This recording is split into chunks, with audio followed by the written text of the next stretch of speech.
What's up, everybody? Welcome back to Real World Talk. My name is not Nick. My name is Sam. Nick is here, though. We're here to talk about the rebuild at Manchester United.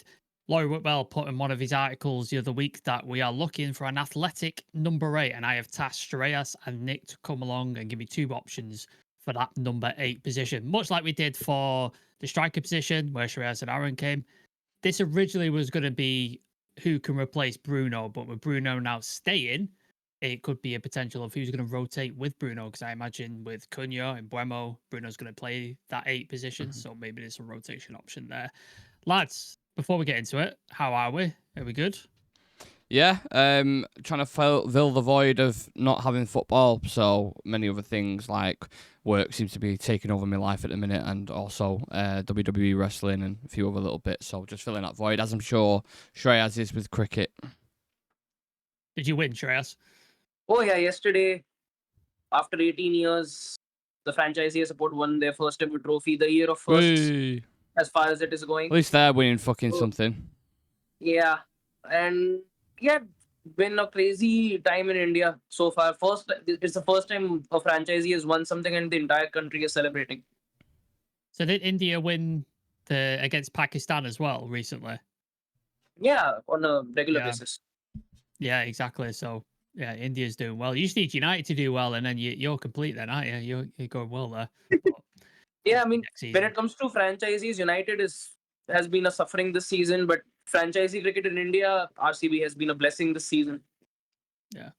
Maybe we should get into cricket if this United shit continues on any longer. But Real we'll cricket see. talk. We'll see. But yeah, I've tasked the two lads with coming up with number 8s for United. I don't know who they've picked. I don't know if they know who they've picked either. But we'll see. There might be some cross combinations and stuff. Adam last time was throwing in all sorts of rogue shouts, including Dominic Calvert-Lewin and stuff like that. Yeah. So it'll be interesting to see what happens here. I don't see any of that sort of stuff going on here. But does anybody want to go first, or do you want me to pick? I can You go pick- first. Okay, Shreyas, you go. There you go. Shreyas, give me your first one. So the first one I've picked is a name I've put up frequently on the channel, Pablo Barrios from Atletico Madrid, Okay. and a very young player, 21 years old, but has got a lot of experience. He's got over 100 caps now for Atletico Madrid, played in the Champions League for them, in La Liga as well. And when it comes to, the type of signing Amorim wants in his system, he actually fills in quite the blanks, because you want someone who's young, you want someone who's quite agile, you want someone who's... How old is he? 21. 21. Okay, cool. Yeah.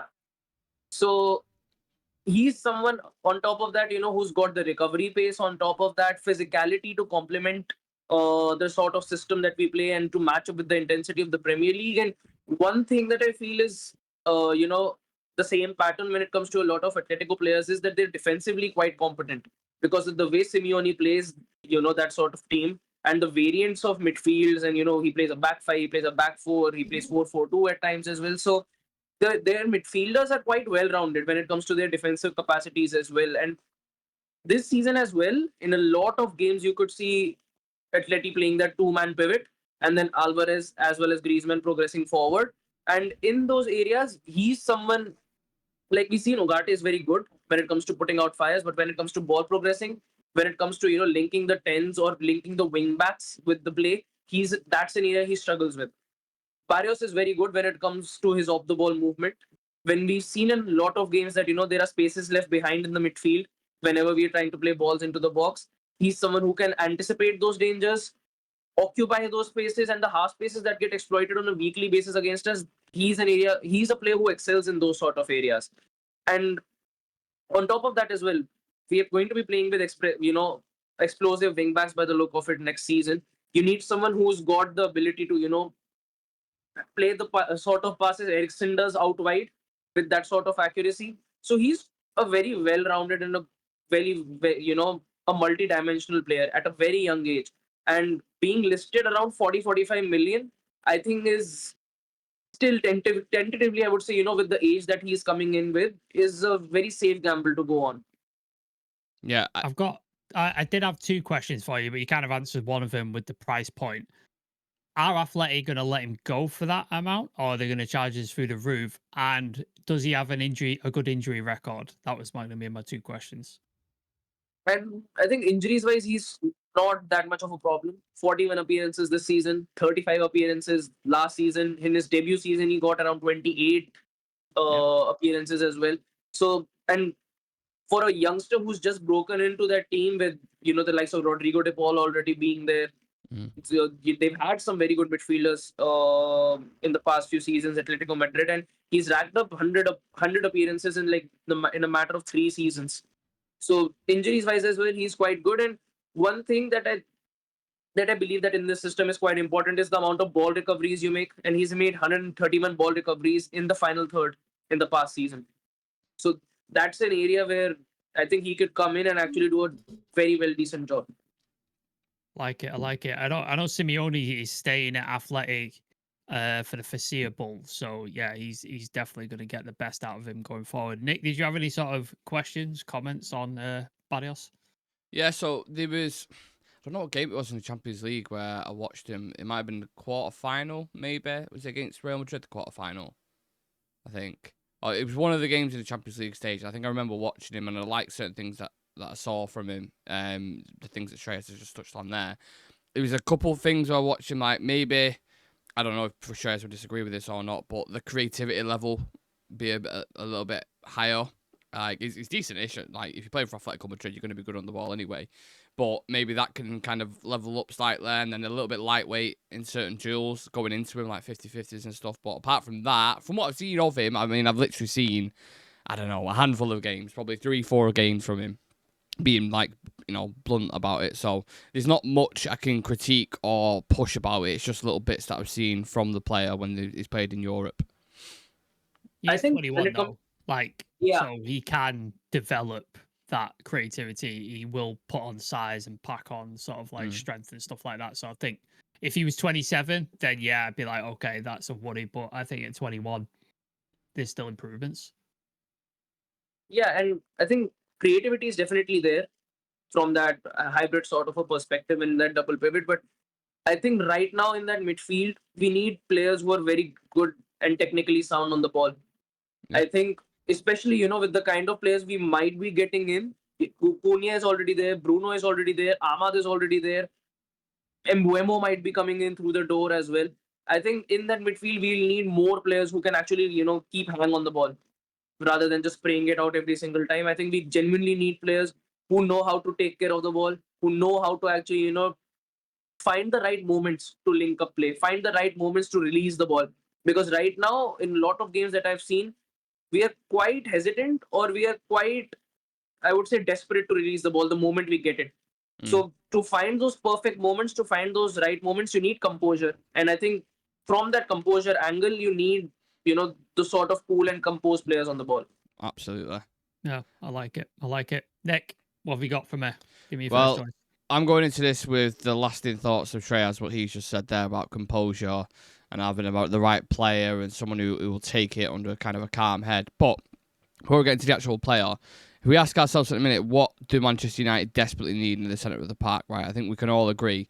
Athletic, combative, strong, really good on the ball, calm and composed, as Shreyas just alluded to, yeah? Would we all agree with that? Physicality as well. Absolutely. Yeah. I've got ready-made versions who, I mean, there's a list of players I could go through who I would bring in. And I didn't want to go for the obvious ones. So the ones that we've been linked with already, like your Edisons and your De Jongs, and I didn't want to go for them. And same with Adam Wharton's another one who we'll throw in there as well, for sure, who I think would be incredible. But I tried boxing clever a little bit. I tried looking at the market and statistics. And the one name that kept coming up when I was looking at certain players was Alexander Pavlovich at Bayern Munich. Good player. But I mean, I'll get into the specifics on how if we could actually get the deal done or not. But he is someone who has developed through their academy. He's represented Germany a few times. He's on that just similar age to what Shreyas was going on about in terms of Barrios pushing into that 20, 21, 22 mode. So he's ready to take the next step. Great technically, great passing range and accuracy. That kind of player who can facilitate those smooth transitions from back to front, which we absolutely need at Manchester United. Very composed, reads the game well. obviously there are things to work on and things to develop on. He's not a finished article by any stretch of the imagination, but I just like him. He's a very kind of elegant footballer who can play between the lines, can take it under pressure.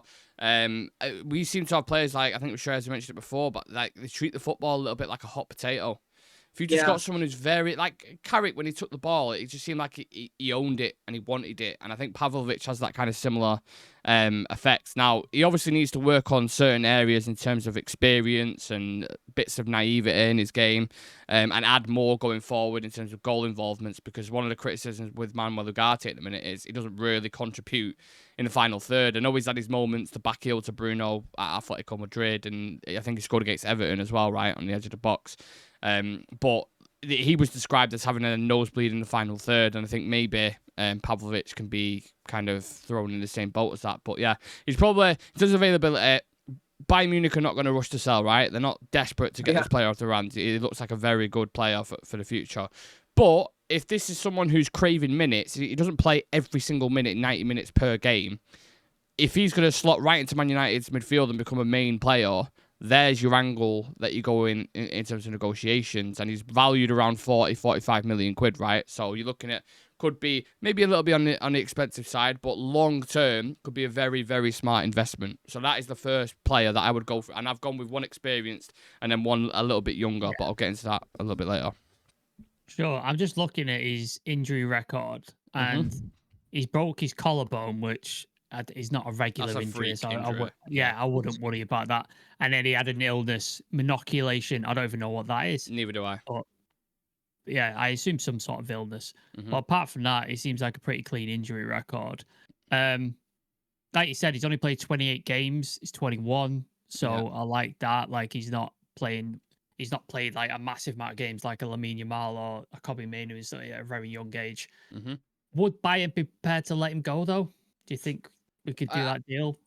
I think you see a lot of times there are players, or there are clubs, sorry, for example, who want to keep hold of the players.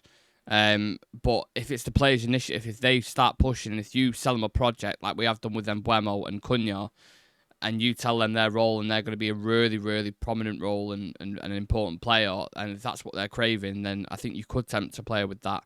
But, well, like I said, Bayern, that's the only kind of knock on it at the minute, is Bayern are not absolutely desperate to sell. It's not someone who you're like, oh, he's definitely going to go somewhere. So it would take some negotiating for sure. But if you want smart long-term investments, then you kind of have to push hard for deals, innit? Not every deal you're going to do is going to be easy. Yeah, any sort of questions or comments, Shreyas, on Pavlovich? No, I mean, Pavlovich is actually someone who's been deemed as the next Kimmich when it comes to German football. He's German obviously, steel. deemed, and he's been deemed a generational talent when it comes to Bayern.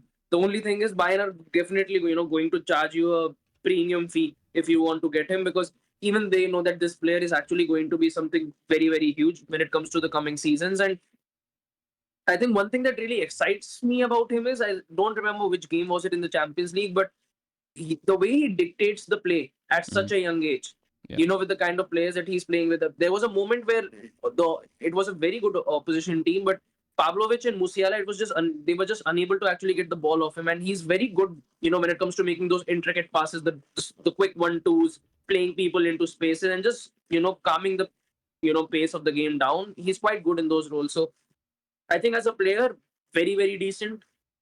For the system, I think he's a perfect fit. Like Joao, I think he's someone who's actually like a Joao Neves. They're both very, very similar players. They're both hybrid midfielders. The only thing is Bayern are going to fleece us for money. At least, I think, 60-65 mil. But you pay for what you get, right? So you when you're paying a premium, you get the premium player. If you sometimes try to get a player on the cheap, it don't work out. But if you want one tagline or one sell line, Sam, sorry, just before you continue, calm, controlled, and calculated. He's not flashy. He's incredibly efficient. That is a German all over, isn't it, really? Absolutely. That is what they do. They are calm, calculated, and very chill. Yeah, even if it was, like, say it was 50, 60 million, I don't think, in today's market, again, I don't think that's I agree. expensive. Yeah. Like, I don't know if any of you guys have put Carlos Belieber in your team, but say he would have gone him, in there. Yeah. Yeah. But say you go for him, that's going to be 100+ million, isn't it? Yeah. That's expensive. Like, so even though he's a quality player, and I think we would all love him in the team, that's a super price thing. United can't afford to spend that. So I think you've got to sort of take that into effect. People are like, 60 million. 60 million is not that bad in today's market, inflation, all that sort of stuff. So yeah, take that into account. Shreyas, who have you got for number 2? For me, number 2 it was quite a tough pick for me because there were two midfielders who were there who I thought both of them could do a very decent job. But I was more leaning to the favor of another player from Bundesliga, Exequiel Palacios from Leverkusen. I had him I as think well. Not, I didn't go with him, but I had him on the list. Who was I going to just go with? I saw a lot of him this season, and again, the clips that I had saved of him, I went through it again, and I just thought, the way he just plays, versatility, durability, and just having that sort of aggressiveness, and at the same time having the quality to, just brush off defenders, brush off opposition midfielders. He's someone who knows how to, impose his dominance in that midfield, and he's a player who is actually able to help, the sort of number 10s and the striker to actually get into spaces because he attracts a lot of attention in that midfield when he's on the ball. And at the same time, he has that sort of technical brilliance on him as well to just release the ball in loose spaces for Bayer Leverkusen to actually get the better of him. And he's actually played in a similar system with explosive wing backs, with explosive tens as well as a striker, because playing alongside Bertz, Hoffman, Amin Adli, and Frimpong and the likes of Grimaldo, he's tailor-made for the sort of system that Amorim actually wants to play. And he hasn't really featured for Leverkusen as much this season because Shaka and Andrich have actually played a lot of football this season for them. So he hasn't accumulated as many minutes as he usually does. But when you look at his stats, and his all-round play, you look at his work rate, you look at his, amount of spaces that he actually occupies and his actions when it comes to, moving the ball into the final third. And for someone to actually maintain that sort of, midfield and defensive line as well, when you are on the attack in that 3 at the back system, having that sort of positional awareness is quite key. And I think Palacios, again, someone who has an engine for an entire 90 minutes, not so old as well, only 26 years old. So he is at his pretty much prime age. He can give you a good 4 to 5 year career. So I think he's a very good buy, considering, Frimpong went for 30. Wirtz is already going to be leaving for 100. Ten Hag owes us a couple of favors. Get the deal done. I just looking at his sort of record this season. Another thing I really like is his versatility. He's played in defensive midfield. He's played in the 8. He's played in the 10. So he can play all over the park, which is really, really interesting, which I really like. Like you said, the age is really good, 26, ready-made to go. The only sort of thing I would see is trying to get him out of Leverkusen is they're already losing Tar, Verts, and they've lost Frimpong. Are they going to be very unwilling to let him go because they've already lost 3 of their sort of top players? Is that an issue? Would that be an issue for them? I think when it comes to the Bundesliga and Serie A, mostly, if they get the right money, they're always willing to buy, sell their players. Like even if you look at Frankfurt right now, for that matter, they've just lost Marmoush and they're already ready to sell the likes of Ekitike. They're already ready to sell the likes of Hugo Larson. A lot of players are actually, shifting camp from that Frankfurt side. So might be a deal that can actually be done. And if it can be done around that 50-55 million mark and you're getting a player of Palacios' quality and with, at the age that he is, I think would be a serious upgrade in that midfield, because if you can play someone like Palacios, I think in that fashion, you can actually put Menu in that double pivot as well, because he can get the best out of Menu. He can actually, cover a lot of weaknesses that Menu does actually pull in that double pivot area. Yeah, I like it. He's Argentinian as well, so a bit of aggression, a bit of fight in there as well, because they're all mental. Nick, you any questions, comments on Palacios? No, it was someone I was looking at as well. He was coached by Xabi Alonso, who he was all right in midfield, wasn't he? Weren't a bad player Not at all. Not bad. Obviously won a league with him, World Cup winner as well. I believe he was a part of that squad who won that. Yeah. I don't know. It's one of them, because when we're searching these players, because we didn't want to go kind of for the obvious ones, and you're trying to box clever, and you're trying to look at the ones it isn't players necessarily that you're familiar with that you watch absolutely week in, week out. So you go do your research, you watch clips. From what I've seen from him, I do like him. I think there's certain things that he can improve on. But I mean, yeah, I think this is almost a risk with any player that we're linked with at the minute, isn't there? Whichever player you go for, there's no guarantees, and if you want a guarantee, you're paying 80 to 100 million quid. You know, if you want, Adam Wharton looks like a guarantee almost because of what he's been doing in the Prem at Crystal Palace. But I mean, how much are they going to fleece you for him? Like, it's going to be very, very expensive. So, yeah, they're the only concerns I would have. So I mean, if it's either pay the top dollar, which we don't have, to get the sure thing, or you, like you said, box clever, take a risk here and there, but pay a little bit less. So if it is a risk and it doesn't work out, it's not so much of a smack in the face like when you pay 80 million for Anthony or 70 million for Jadon Sancho and it doesn't work. You sort of left the player who's on a massive wage. Are there no more McAllisters out there for 30, 40 million quid? I was going to say, Jesus Christ, please. Can we get that? That would be amazing. By the way, at time of recording, City have agreed a fee for Rangers for 46 million. How the fuck have they done that for him? That's ridiculous. Best midfielder in Italy. Yeah. Last season. But anyways, Nick, what was your second choice? Are you ready for an Ineos kind of option? Because that's what I've gone with. Like a youngster. You would never have heard of him. And if you have, then fucking fair play to you, to any of you lads and anyone who's watching as well, right? Assan Ouédraogo from Leipzig. An 18-year-old midfielder, and I'm going to tell you about him now, right? A box-to-box, comfortable on both feet, quick, good dribbler, very creative. Adds goal scoring as well to his kind of well-rounded abilities. Like I said, this is a long-term project, right? So this is, people might look at it like a Sekou Kone kind of type signing or something like that. But you obviously get a huge upside with that, right? Tall, two-footed, good engine, can drive from deep. But he's not ready to start. He's not going to come into the team. He's not going to be someone who's just like, I mean, he might do. It surprised a lot of people. But there has been comparisons made in Germany that is, let's say, Bellingham 2 years before his trajectory. So 2-3 years before it. That's where he's at in a minute. Maybe when he was at Sunderland. That's kind of what we're working with. But obviously we tried getting Bellingham from Sunderland to United. That failed. He went to Dortmund instead. And then look at the career that he's had, right? So I'm not saying that's going to happen. But Leipzig trusted him. And if you two lads know football, Leipzig know football, the players that they bring in there and through the conveyor belt are incredible talents from early. We do have a connection. Our head of recruitment, Christopher Vell.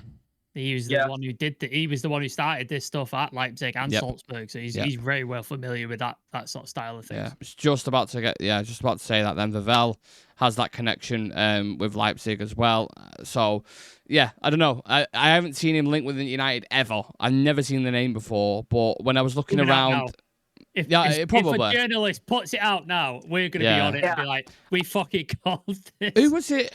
We did a video like this, and we ended up signing the player. Who was it? Lisandro. Licho. Yeah, you did Licho. Lisandro. Yeah. You had Lisandro and who was the other one that we had?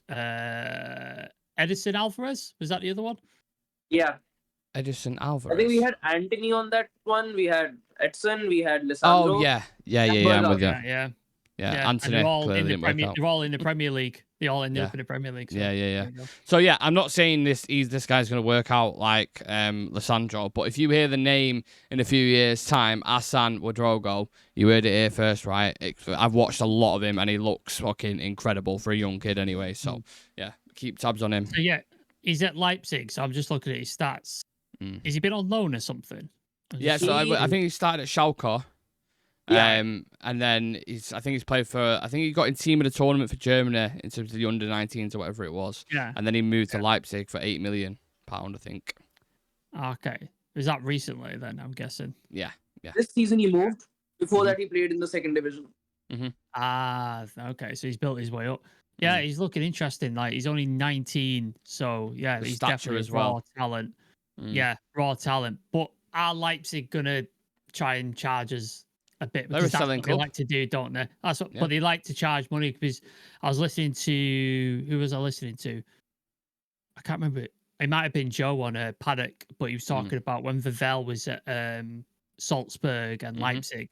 So they bought Szoboszlai for 500 grand to bring into Salzburg. They then sold him, I think, for 30 something to Leipzig, who then sold him to Liverpool for 70 things. So basically, they made 100 million off this one player. Yeah. And that's their sort of methodology. So if they bought him for cheap, are they going to try and sell him for like quite a lot to us. Would that? Yeah, I don't think they'll be able to put a mega price tag on him because, like you said, he's still wet behind the ears. Do you know what I mean? So when you're selling a player, it has to be like, well, he's got caps for Germany, he's got this, he's got that. He's still fresh and raw. So, and this is what Ineos are doing at the minute, isn't it? They're grabbing these players like Heaven and Cheeto and all these, and that's something they can use to their advantage as well. They can go into negotiations and says, well, we've just signed 4 super talented players around Europe for this price, and you're trying to say 20 million quid. You're having a fucking laugh. Obviously, you paid 8. You want a return on that. You want a bit of investment.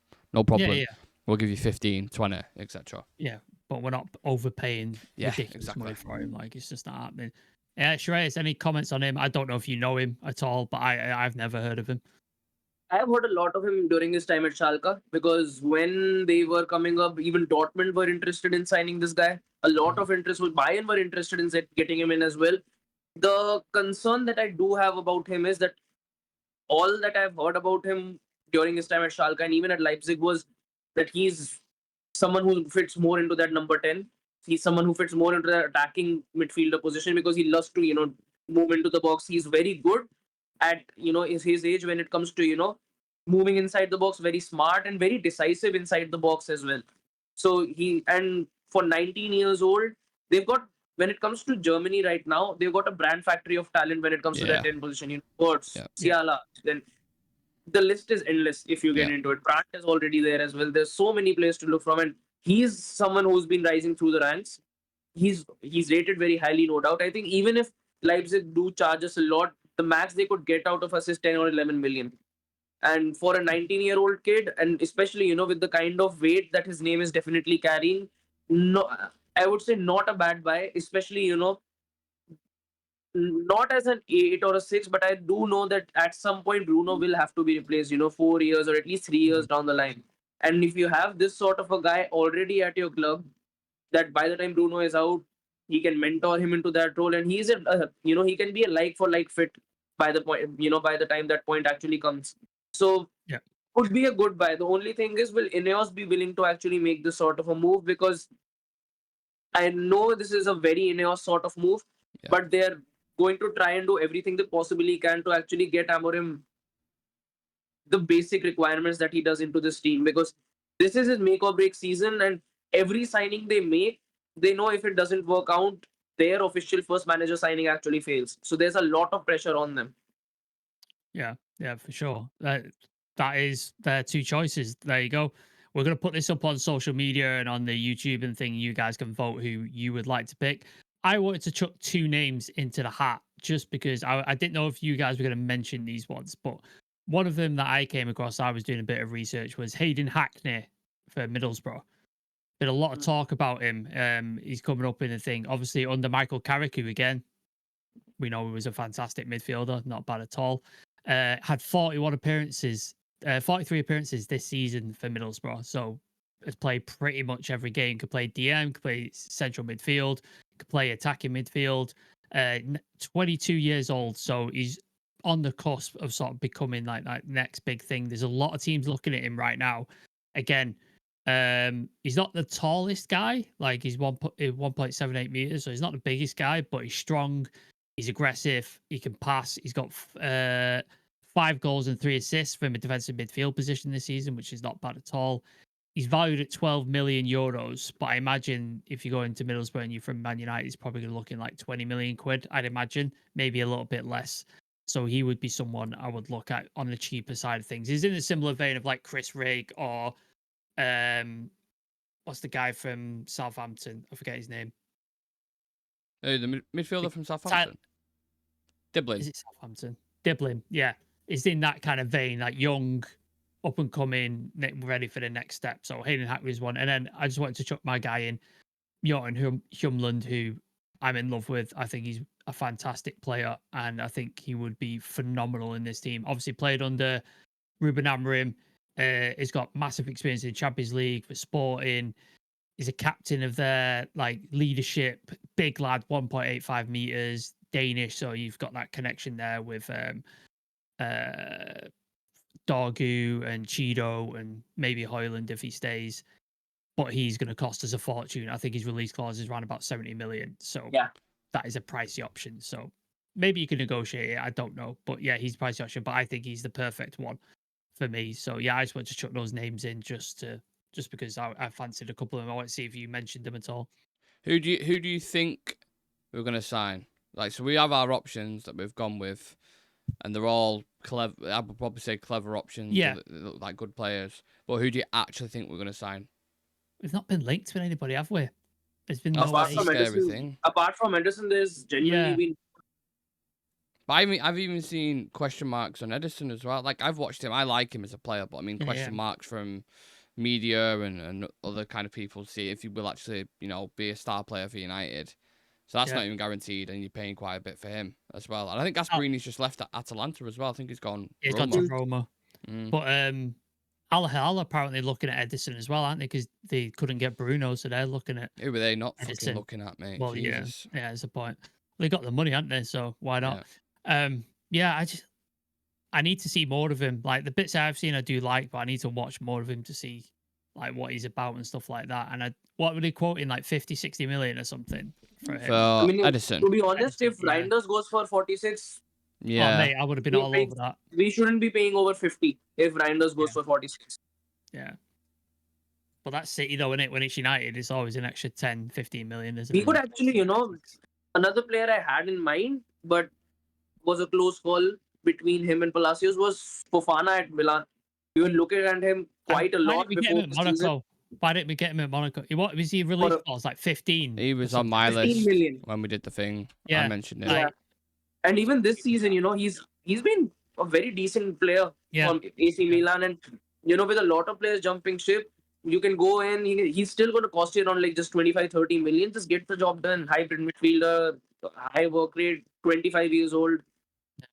As we've proven, like there's plenty of options out there that United can go and target.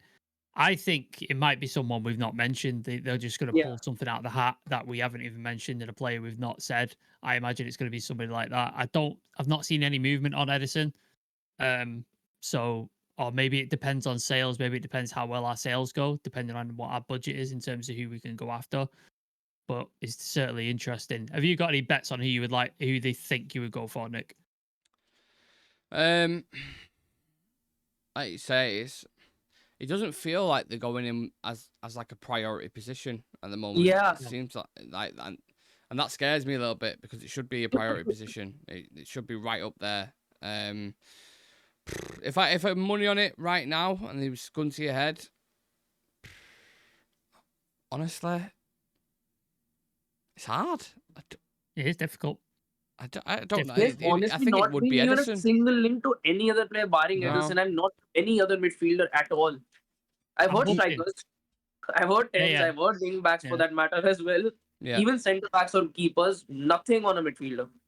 I'm hoping it's because we're doing our business well and there's been no leaks. Yeah. That's what's going on. Yeah. I'm hoping it's that, because that Embuemo thing, there was a couple of rumours dotted about, wasn't there? But there was nothing really concrete, and then all of a sudden, bang, it happens, and it's on the way. Will Whereas they? Cunha, we kind of knew about it for a long time, didn't we? Cunha was like telegraphed from like the end of the season and stuff, and we kind of knew about it. But Embuemo came out of nowhere, really. This would say, do you reckon they will go back into the Premier League? Maybe. Because if you look at, obviously, Cunha and Embuemo both come from the Prem. Yeah. Teams around where we're at, but want to take the next step. Because I was looking at midfielders before in the Prem who were in that category, and none really stood out that you can go and get right now. You could potentially go to Villa because they've got PSR concerns. And they need to sell. Obviously, Emi Martinez is on the list that they're trying to get out the door. But maybe you can go in and try and get a Tielemans or get a Boubacar Kamara. Probably can't get an Onana because what did they pay? 60, 70 million for him? Yeah, they paid a lot. Very expensive. Yeah. So I think he would be perfect. Onana. Kamara would be pure profit. Yeah, there you go. Pure profit. Tielemans be pure profit. The only thing is with Kamara is injured quite a bit.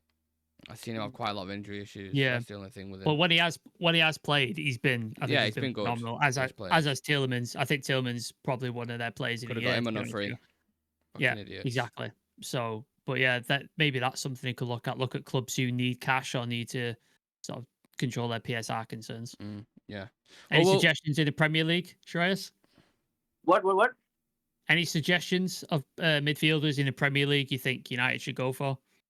There are suggestions, but we don't have the cash for them. Ah, you want Belieber, don't you? No, I want Bruno Gomares.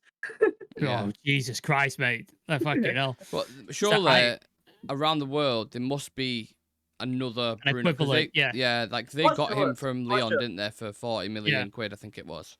Surely there's players around there. Surely there's another Tenale who they bought for 50 million from Milan. Yeah. Sam mentioned Rangers before. Why Yeah. are you not chucking your hat in for those kind of deals? No. That's 46 mil. 46 million. He's an incredible midfielder, and you'll Yeah. see it for City when he moves there as well. And how are you not Yeah. even having conversations like? No. Because he's good at everything, literally. Yeah. So it don't make Excellent, sense for it.